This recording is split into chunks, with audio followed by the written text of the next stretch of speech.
चलिए क्लास को स्टार्ट करते हैं और वीडियो में हम आपको basic to advance zero level से अंग्रेजी पढ़ाने वाले हैं।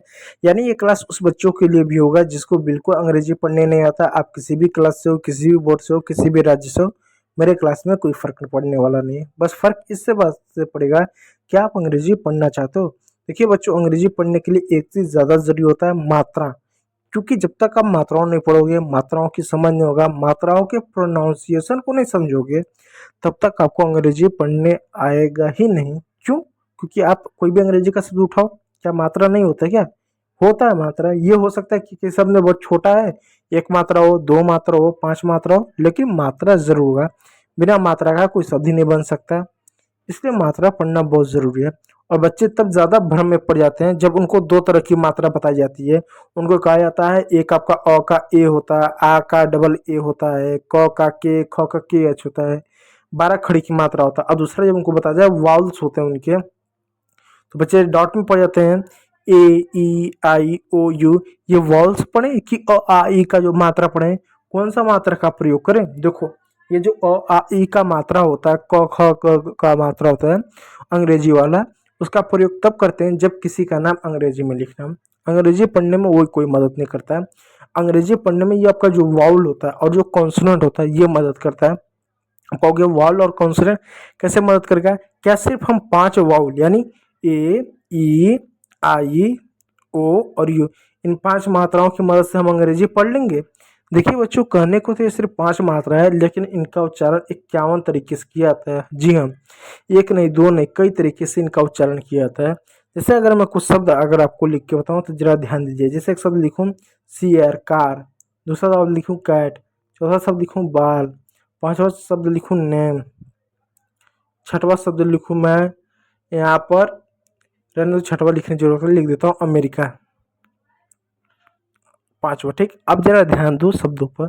सब में मैंने ए की मात्रा लिया, ए। अब ए को देखो कैसे हो, कब क्या पढ़ते हो। यहाँ पर ए को अ पढ़ोगे, कार, आ पढ़ा। यहाँ पर ए को क्या पढ़ोगे? कैट, ए की मात्रा पढ़ा। यहाँ पर ए को क्या पढ़ोगे? औ की मात्रा पढ़ोगे, क्या पढ़ा? बॉल, औ की मात्रा पढ़ोगे। यहाँ पर ए को क्या पढ़ोगे? ए की मात्रा पढ़ोगे, name, date, late, make, cake. यहाँ पर आई है, यहाँ पर ए है, और यहाँ पे ए को क्या पढ़ रहे हो? अ पढ़ रहे हो। तो मतलब ए को कई तरह से पढ़ा जाता है। ए को 11 तरीके से पढ़ा जाता है, 11 नियम होता है इसका। इस बात को याद रखिएगा। तो मात्रा इसलिए जरूरी होता है, इसको समझिएगा। तो यू की मात्रा को पढ़ने वाले हैं, चलिए स्टार्ट करते हैं। यू की मात्रा क्या है? देखो, जब 2 या 3 कॉन्सोनेंट के बीच में यू आता है तो यू को हम अ पढ़ते हैं, और अ की हिंदी में कोई मात्रा नहीं होती, आ का डंडा होता है। तो एक तरह से अ आएगा, यानी यू आपका साइलेंट होगा। ठीक है, इस बात को याद रखिएगा। मैं पेन का कलर चेंज कर लूँ, ठीक है, आपका साइलेंट होगा। देखो जैसे बी यू टी, तो 2-3 कॉन्स्टेंट के बीच में यू है, यू को अ यानी साइलेंट होगा। तो बी का ब लिख दो, टी का टॉ लिख दो, हो गया बट। उसी प्रकार एक और शब्द है सी यू टी, सी का क लिख दो, यू का अ होगा, अ साइलेंट होगा, टी का टॉ हो गया कट। उसी प्रकार एक और शब्द हो गया एल यू सी के, हो गया तो एल का ल हो गया, यू का अ हो गया, साइलेंट होगा, और सी के को सिर्फ हम क पढ़ते हैं, हो गया लक। तो बट हुआ, लक हुआ, फन हुआ, कट हुआ, जस्ट हुआ, बन हुआ, रस्ट हुआ, रन हुआ, आदि जो शब्द हैं इनको इसी प्रकार पढ़ें। यू यानी साइलेंट होगा। चलिए रोल नंबर 2 की ओर चलते हैं। रोल नंबर 2 क्या है? जब अंग्रेजी के किसी वर्ड में यू के बाद एक कॉन्सोनेंट आए और कॉन्सोनेंट के बाद ई आए, तो वहाँ पर ई साइलेंट होगा। ठीक, यू को क्या पढ़ेंगे? यू को जो है हम जो है यू पढ़ेंगे, ऐसा यू पढ़ेंगे। कैसे? जैसे सी यू बी ई, यू आया, यू के बाद एक कॉन्सोनेंट है, ई आया, तो ई साइलेंट होगा, ई नहीं पढ़ेंगे, ई को काट दो। सी को क्या पढ़ेंगे? क्या? क पढ़ेंगे, आधा क। क्यों? क्योंकि उसके पहले जो भी कॉन्सोनेंट होगा उसको आधा कर देंगे, ये भी जानिएगा। यू से पहले आधा क। यू को क्या पढ़ेंगे? यू पढ़ेंगे। बी को क्या? ब पढ़ेंगे, हो गया क्यूब। ठीक उसी प्रकार प्यारे बच्चों एक और शब्द है T U B E, T का क्या? आधा टॉ लिखेंगे, यानी यू के पहले जो होगा उसको आधा लिखेंगे। टी लिख देंगे पूरा, हलंत लगाकर इसको आधा कर देंगे। हलंत लगा क्या करेंगे? इसको हलंत लगा के आधा कर दिया, हलंत। ऊ की मात्रा तो हो गया हलंत, आधा हो गया। यू को क्या यू लिख देंगे, बी का बॉ लिख देंगे, ट्यूब होगा ई साइलेंट होगा। ठीक, उसी प्रकार हो गया न्यूड हो गया, क्यूब हो गया, रूड हो गया, आदि शब्द इसी प्रकार होंगे। चलिए नियम नंबर 3 को चलते हैं।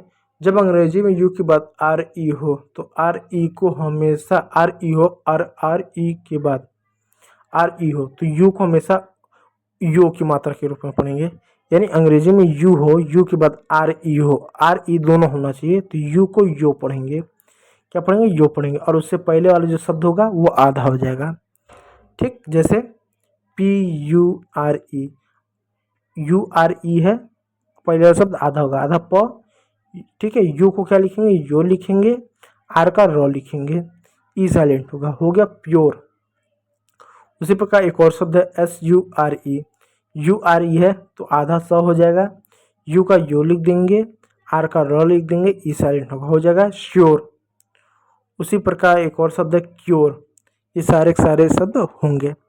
ठीक है प्यारे बच्चों, चलिए चौथा देखिएगा आप। चौथा क्या है कि जब अंग्रेजी के किसी वर्ड के लास्ट में यू आर ई आए तो यू आर ई को और पढ़ते हैं। क्या पढ़ते हैं? और पढ़ते हैं।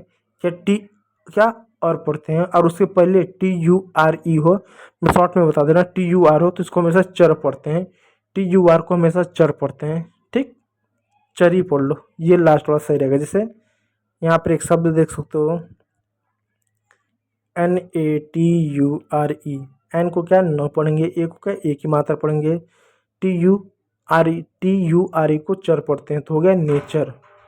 ठीक है पर उसी प्रकार एक और शब्द है C U L T U R E, C का क्या क पढ़ते हैं। ठीक, एल का क्या ल पढ़ेंगे, टी यू आर को क्या पढ़ेंगे, टी यू आर को चर पढ़ेंगे। इस यू को क्या पढ़ेंगे, ये साइलेंट होगा क्योंकि सी और एल यानी दो कॉन्सोनेंट के बीच में यू है तो साइलेंट होगा। कल्चर, दो यानी यहाँ पर शब्द खंड दे रहे हैं। ठीक, कल्चर हो गया। उसी प्रकार F U T U R ई, एफ का क्या होगा, फ होगा, यू का क्या होगा,